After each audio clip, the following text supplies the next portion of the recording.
Alright, Honda Click version 3, Yung stock switch si Pops, may hazard na po ito mga sir. Stock switch po yan, no? Hindi tayo nagpapalit ng mga aftermarket na switch, no? Na mabilis masira. Okay, ito original switch po siya. Ayan, may hazard na. At the same time, may passing na rin. Okay, ayun, no? Signal light, pindot, signal light. Kung gusto natin ng hazard, huwag natin pindutin. Okay, ganyan lang po simple, no? Ayun, no? Mabilisan lang po. Hindi na tayo magpipindot kung saan saan, no? Na kapag ka nag-hazard, hindi na po makakapag-signal light. Dito, pwedeng sabay gamitin, no? Yung signal light at the same time hazard. Okay, ayun, no? Kanan, pindot, kaliwa, kanan. Ayan, pindot, kaliwa. Kung gusto natin ng hazard, huwag natin pindutin. Ayun, no? Maganda po ito sa mga nagli-lead ng rides, no?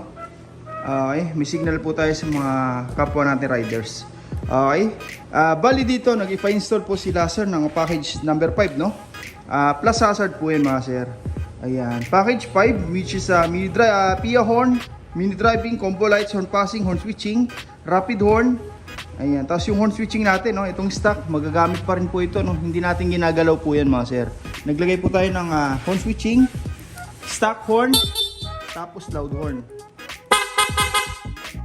Okay, kung mapapansin nyo na kaya nakapatay po yung makina, no? Pero persado na po yung tunog ng busina. Ganun po yung original na PIA mga sir. Yung iba po kasi, no, pag nag-install, pag nakapatay makina, hindi tutunog na maayos yung busina. Parang popot po dito. Kahit nakapatay po yan, walang supply ng stator, malakas po.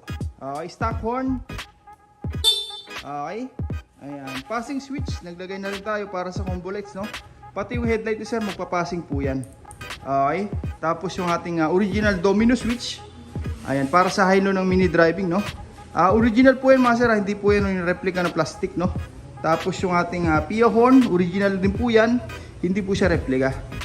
Lahat po ng nabanggit natin na switch, pababa po yan, umigot sa chassis, nakaharness po, no? Tapos lahat po ng wirings dito, nagsalubong po yan dito, no? Okay, sa ating power module. Yun, no? Dito mga sir, naglalagay po tayo nito para may control, no? Lahat ng mga parts sa kinabit natin ngayon, katulad ng busina, mini driving, rapid horn, combo lights. Ayan, pag meron po tayo nito mga sir, no? Hindi po tayo magkakaroon ng fluctuation sa kuryente. Wala na po tayo makikita mga kung ano ng mga relay po na nakasiksik dito, no? Na nagpapasigip pa po ng space, no? Andito na po lahat yan. Denso po yan mga sir, made in Japan, kaya matibay talaga, no? Marami na tayong customer, ito pong gamit mga sir. Hanggang ngayon, 5 years ago, 6 years ago, all goods na all goods pa rin, no? Ang kagandahan pa rito mga sir, dumating man yung time, nagpapalit tayo ng busina, mini driving, plug and play na lang po lahat. Kumbaga, hindi na natin ito gagalawin. Itong wire na ginawa natin, hindi na po natin bubuksan, wala nang i-rewirings. Plug and play na lang. Terminal to terminal. Sa mini driving naman, sakit to sakit. Ayan. Ready to use na agad. Same features, may rapid, may combo. Ganun pa rin po, no?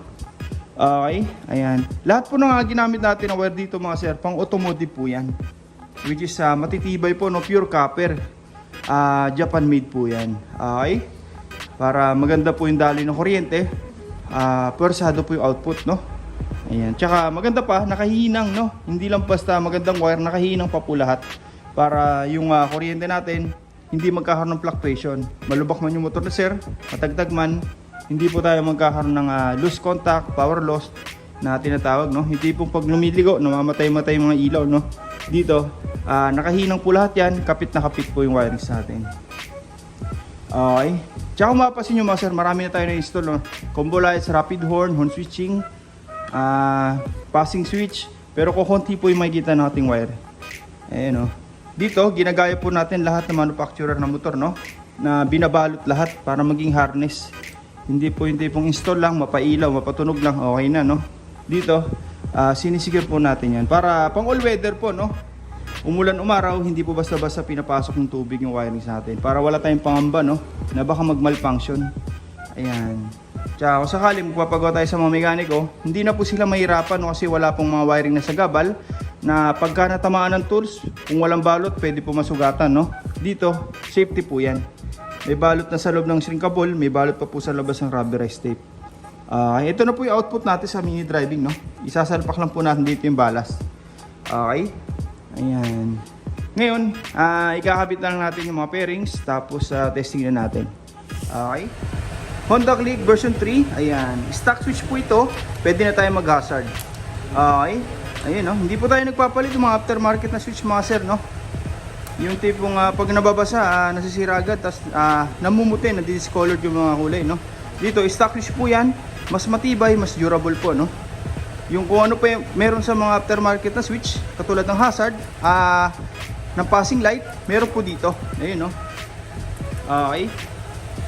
Heavy duty switch po yan para sa passing. Tapos yung hazard, ito po, no? Ayan, mabilisan lang po. Okay. Kung gusto natin ng signal light lang, pindot, signal light, pindot, signal light. Kung gusto natin ng hazard, wag natin pindutin. Hazard po yan. Okay. Ayan. Ngayon, demo naman natin yung pina-install ni sir na package number 5 po, no? Okay. Sir, pa-up ako na itong MDL mo. Ayan. Passing light. Ayan, no? Sa passing light, mga sir, no, mapapansin nyo, hindi lang po mini driving yung umiilaw, no? Sumasabay po rito yung headlight. Yan po yung difference ng gawa natin sa iba, no? Usually, pag nag-passing, mini driving light lang po yung ilaw. Dito, sumasabay po yung headlight. Okay. Ang maganda pa rito, mga sir, pwede pa rin tayo mag-high low ng headlight nang hindi sumasabay mini driving, no? Sa mini driving, ganun din po, high and low, hindi sumasabay yung headlight. Kumbaga, hindi po tayo basta-basta nagtatap ng mini driving sa headlight, no? Na kapag ka nag-high ng headlight, sumasabay po yung mini driving. Dito, hindi po. Sasabay lang po yan pag nag-passing. Okay. Ang purpose natin dyan, mga sir, kaya pinagsabay po natin, no? Para in case na nag-high tayo ng MDL, meron pa rin tayong headlight na magpapassing. Okay. For example, headlight naman yung nag-high, meron naman tayong MDL na papalit para sa passing. Okay. May mga nagtatanong, sir, paano kung naka-on po lahat? May passing pa rin? Meron pa rin po yan. Okay. Ayan, nabusina ni sir, napindot. Okay. Sir, pa-off naman lahat. Ayan. Tapos, stock horn. Sa stock horn, kung mapapansin nyo, wala pong umilaw, no? Para pag nagparehistro tayo, wala po tayong magiging violation. Ang kagandahan pa dyan, wala ring rapid horn, mga sir. Pure stock po siya para safety sa rehistro, no? Sir, pa-activate naman ng loud horn. Ayan, no? Sa loud horn, kung mapapansin nyo, doon na po umilaw yung mini driving plus headlight. Isa pa nga, sir. Hindi lang po basta loud horn, no? Nag-install din tayo ng rapid horn. Pwede nating ilong press yung horn switch para magsunod-sunod, no? Sir, pa-on ng high ng headlight, pa-on ng mini driving, check natin kung may horn passing pa rin, no? Meron pa rin yan, mga sir. Hindi tayo makawalan, naka-off man o kaya naka-on. Once mag-passing, busina ng loud horn, automatic po yan, may ilaw.